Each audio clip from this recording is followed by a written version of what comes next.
Hey, Holy Yoga. My name is Brooke Boon, and I am the founder of Holy Yoga. And it is great to be with you this month as we collectively and individually get back to basics.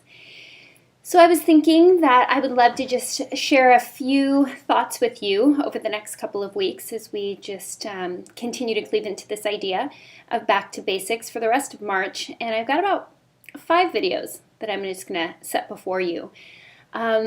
If you guys read it in the beginning of the month, or maybe you haven't, I was saying how we have to be so intentional about getting back to basics of the faith and of the practice because it's in the nuanced places that we create habit and we create understanding and foundation of how to move forward, both in our faith and in our practice. So today I just wanted to talk to you about the simplicity of God's presence.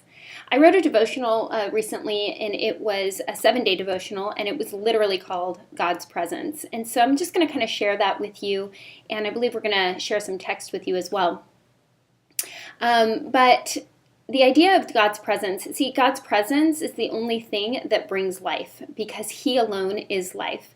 I think what's fascinating about God's presence is in the scriptures, they often speak of God's presence and specifically all throughout human history. So it kind of shows God being present all the way through human history when we look at the scriptures. But the most common Hebrew term, which is Old Testament, for presence is panim, P-A-N-I-M, and it's also translated face.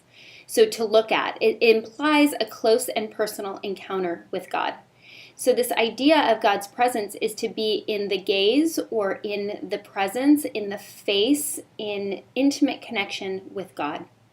God's presence, I think it's so fascinating, has a wide variance in Scripture. It may be something humans fear because it exposes sin, so like Genesis 3:8, but it also can be of great comfort and like in Joshua 1:5, it says, "Take comfort in my presence, for I'm with you."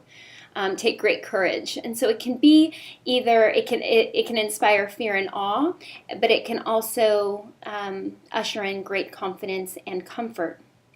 I love that the only the nature of God can be 100% opposite and made to reconcile.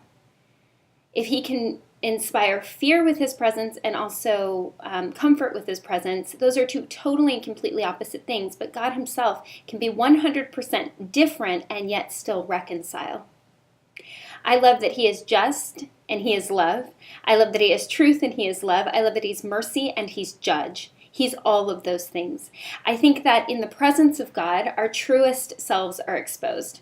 So when we have the courage enough to stand before our God face to face, nose to nose, we are exposed because God is light and in Him there is no darkness at all. Because we gravely fall short of the glory of God like every single day, being in His presence will expose the deeper places in us. Only God, I love this, can absorb our humanity. In His presence we are exposed in our humanity and all of our fallenness, and then at the same time radically adored. I love that He is a God who makes dead things come alive. He's a God who can love you and detest your brokenness at the same exact time. And it's in His presence that we find out who we are and what we're living for. If you've spent any amount of time with me, that's one of my very favorite things is that we find out in Him, Scripture tells us in Ephesians 1:11 in the Message version, that we find out who we are and what we're living for. Those are two of humanity's greatest questions, all summed up in one name, and His name is Christ. I believe that the invitation to fullness, friends, is not in the invitation to learn more or do more or study harder or act more morally pristine. It's simply to be in the presence of your King. So as we get back to basics with that, I wonder if you can respond to the simple invitation of coming before your King and just letting Him see you. And really looking into His face. Don't try to intellectualize it. Don't try and get something out of it. Don't try and bring a lot of words. Just come as simply as you can manage. And in the Gospel of Matthew, in the Message, it says that your focus will begin to shift from you to God, and you will begin to sense His immense grace. Hope that blesses you today, and I hope you can put it into practice, getting back to basics this month.